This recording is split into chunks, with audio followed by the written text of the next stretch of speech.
When I first saw the trailer for Project Hail Mary, I was not impressed at all. Low-key, it was not that good of a trailer. In fact, I thought it was kind of boring. I thought it was a typical buddy film, with the cute alien and the astronaut. But when it came out, I actually heard a lot of good things about it. People were saying only positive things about it, and so I couldn't believe that it was the same movie that I watched the trailer for. So because I was so surprised, I decided to find out myself. I was gonna watch Project Hail Mary myself and find out, and this is what I thought about it. I thought the movie was way better than the trailer. Low-key, the trailer did the movie so dirty. It did not deserve that horrible of a trailer. I really enjoyed Project Hail Mary. I thought it was a nice, wholesome sci-fi movie. A pretty refreshing sci-fi movie than what we've seen. Because we don't see many wholesome sci-fi movies. They usually try and make them super grand and crazy sci-fi that you've never seen before. This one was just a nice, wholesome, really focusing on the human connection, even though one of the things was an alien and it's not a human connection, really on the bond between two characters. So that was really nice to see. And that does not mean I did not have my negatives and my problems with the film. And probably my biggest one was that the film's dialogue was a little bit corny and kind of cliche. To be honest, the script, actually what they said in the film was probably the worst part of the film for me.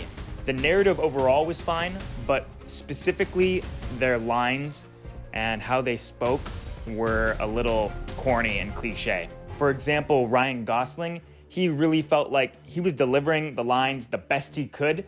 It's just the dialogue and the actual script that he had kind of restricted him from fully performing to that level that he could, if that makes sense. The script in the movie really felt like it was a kid's movie at times, and it's PG-13, so I'm not gonna let it get away with that, especially when they're doing such complex topics. It kind of felt like the jokes they were making and some of their dialogue and the corniness and the cliche and the corniness would have been okay for a kids movie because it's a kids movie and those type of lines are okay in kids movies. But when you're in this sci-fi super complex and they're talking about xenon being a gas usually, but it's physical form, solid form in this movie, and they're talking about super complex space and physics topics, but they have such corny lines, it's just a throw off than what you expect from the movie. You expect the movie to have a higher level of dialogue, but then the character's actual script is kind of like a kid's movie script. I'm trying to think of a specific example. I think one of the examples that comes to my mind was sometimes Grace, sometimes Ryan Gosling. He would have expressions or sayings he would say to Rocky that were not natural, were not normal. They were specifically made for a joke and kind of like a joke to make the audience laugh and not a joke that would be funny within. It just was a little corny, specifically when he was saying goodbye to Rocky in the end and he slowly walked away. It was a little cliche for me. There are more things, for example, Grace calling himself stupid or dumb when he's talking to Rocky, oh, I'm so dumb, and slaps his head. It just seemed very unoriginal, the script that was there. The individual dialogue was the limiting factor of this film. If they had a more serious, I want to say serious, but it's not really serious, they can keep those same jokes, but if they deliver them in a way that's not like it's a kid delivering it and more an adult saying something in a sarcastic way and not an adult saying something in a funny way for the audience. I don't know if that makes sense, but that was probably my biggest limiting factor of this movie. And that's nothing to do with the narrative, because there were powerful scenes, for example, when Rocky like breaks out of his glass dome to save the day and flip the switch. That had zero lines, but the performances Ryan Gosling was passed out, so there was not any performances. It was still an emotionally impactful scene that the narrative set up and the narrative put in place that seemed to support all the characters well. But one part of the narrative that I did have a problem was, and this gets into probably my second biggest problem, is the amnesia that Grace had towards the beginning of the film, and we kind of learn about his flashback as he's discovering it, except it's not made 100% clear that we're discovering it the same time he's discovering it. So in a way, I don't know why he had amnesia at all. It didn't really help the plot in any way. Like, how did him having amnesia affect the plot in any way? It really didn't. It really didn't restrict him from doing anything. Maybe you can say it motivated him to complete the mission because he didn't remember that the plot twist was going to happen at the end. And the plot twist also, it just seemed like they had the amnesia so that they can reveal the plot twist at the end. But it also didn't make sense because them revealing the plot twist at the end where he was forced to basically go on this mission, it didn't really affect anything with what Ryan Gosling was doing in the film. Maybe it affected him and how he recorded something towards the end, but other than that, it really did not affect the story whatsoever that he had amnesia. It was nothing like Jason Bourne. When Jason Bourne has amnesia, that is a key part of the story. He does not realize how he has these skills because of his amnesia. His amnesia is probably one of his biggest obstacles within the film. In this film, his amnesia really is nothing. It's more of a plot device to reveal information slowly about his past throughout the film. And we don't even really realize that he has amnesia unless this gets back to kind of corny and cliche, he said it out loud or he wrote it on the board. Like, there was no realization that he had amnesia other than him saying it out loud and writing it on the board. And that's kind of my two biggest problems. Those were just two things. I thought it was a good movie, and those two things didn't really affect my enjoyment of it. Yes, when I was watching it, there was some type, like, pulls you out of the movie a little bit, but other than those two things, this movie was really good, and we're gonna get into what I really loved about this movie. And that's the first one that actually stood out to me, and this might be the first time I've pointed this out as the first positive, and that's the score of this movie. It wasn't an Interstellar level score, but Interstellar has set the bar so high for sci-fi movies that we kind of just always expect a sci-fi movie to have this level of score, and when a movie doesn't have that, maybe we're disappointed, we don't even notice. But this movie had a solid score. I would say that this movie solidly had a good score, and just because other sci-fi movies have god tier scores doesn't mean we can't still appreciate a good score like this movie had. A good score, again, you're not supposed to pay attention to it, but it really drove some of the emotionally impactful moments of this movie without you even realizing it because of how good the score was. Especially towards the ending of the film, where they're doing all these kind of sci-fi stuff and sci-fi action and on the edge of your seat drama stuff. The score really set the tone for the ending of the film and how you're supposed to feel during this final act. And with the different acts, this probably gets into my favorite thing, and that's the plot, and the narrative was actually really good. I thought they had some pretty complex sci-fi topics, like inter-alien cells that are taking energy from your sun and extracting it and whatever. Like, that was a really hard topic to explain, but they did it in ways that were super easy for normie, like not a scientist, not an astronaut, to understand.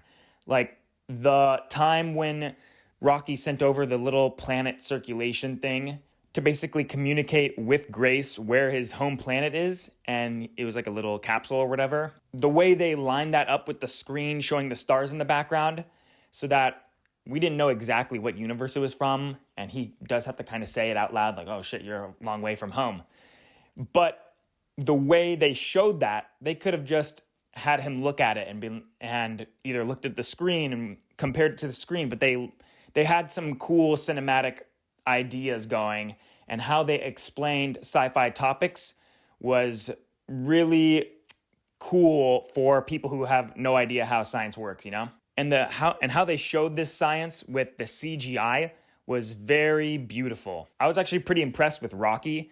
It looked very real, and apparently it was it was partly practical effects. It was a guy puppeting it, so that's pretty cool to see. I really like practical effects. I'm a big fan of practical effects. So when movies do practical effects, I'm a huge fan of them, and this movie had a puppet. There's something to say about practical effects and puppets, you know.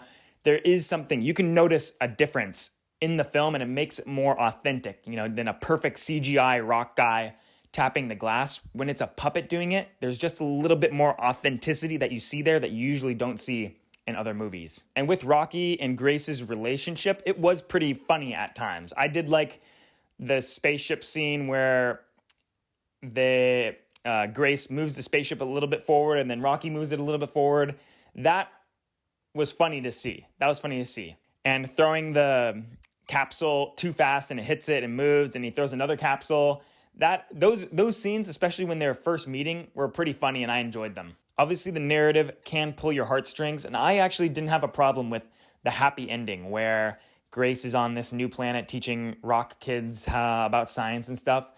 I didn't really have a problem with that. I guess what I did have a problem with, and this is, I probably should have mentioned this earlier, is how was Rocky able to easily understand English while Grace had to have a translator? Grace had to have a translator, but Rocky just picked up English after like 2 days. They didn't really explain that, and I guess it would be weird to always have Grace's machine respond back in a robot voice. Maybe I didn't even notice that it was responding back in a robot voice, but that was just a quick problem I had. I forgot to mention that earlier. I also thought the other actors, besides Ryan Gosling, the other actors in this film were pretty chill. There was no big problems. The German lady did a really good job. The German boss lady, she did a really good job. I thought the scene where she betrayed Ryan Gosling was actually really well done.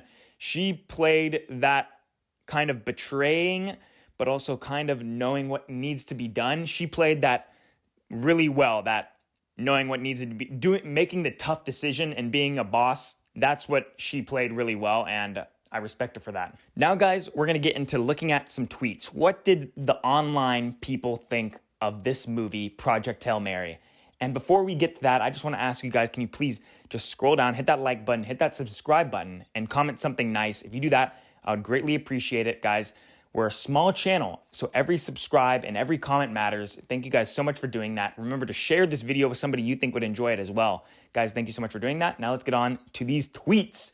What did the internet think of Project Hail Mary? And the first one says, the Petrovaline sequence in Project Hail Mary is pure cinematic awe where science meets spiritual, a reminder of how beautiful the unknown can be. I thought that is true. It was a beautiful scene. I did enjoy this scene. I also really liked the green planet. I think they call it Adrian. The green planet was also really cool to see, especially when they were getting really close to it and about to crash into Adrian. I thought they had some really good CGI in this movie. The next tweet is, there's a really cool hidden gem on the official Project Hail Mary site.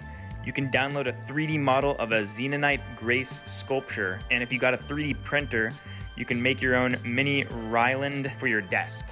That's pretty cool. Okay, I don't have a 3D printer, but the little Rocky drawings, the little Rocky sculptures were pretty cool in that movie. They did that really well. How they made up and came up with the technology. I remember specifically Rocky using some sculpting device that looked like he was basically 3D printing it with his hands. That was really cool to see, and that was a cool idea that they just came up with for this movie, or maybe it was from the books or whatever, but visualizing it and making it on the big screen was really cool to see. The next tweet is, I haven't been able to stop thinking about Project Hail Mary. The only times I have watched a movie and felt my life change was in my own home. Walking out of the theater feeling that, oh my God. And guys, this tweet is a huge win for theaters. We got a home movie watcher fan. Yes, they apparently exist. They are converted into a theater watcher. That's great news to hear. The next tweet is, I decided to start a new read, Project Hail Mary, and it's a picture of a Kindle. It does seem like an interesting read. It's by the same guy who did The Martian. So The Martian, I haven't read either of the books. The Martian movie was good. Project Hail Mary was good. This guy must be writing really good stories that these movies base their narrative off of, so it's probably a good read. But that's all I got for today, guys. Thank you guys so much for watching. I hope you appreciated it. If you've seen Project Hail Mary and have some opinions on it, let me know in the comments below. I would love to hear your opinion on Project Hail Mary. Guys, thank you so much for watching. I'll catch you guys in the next one. Peace and love. Ciao.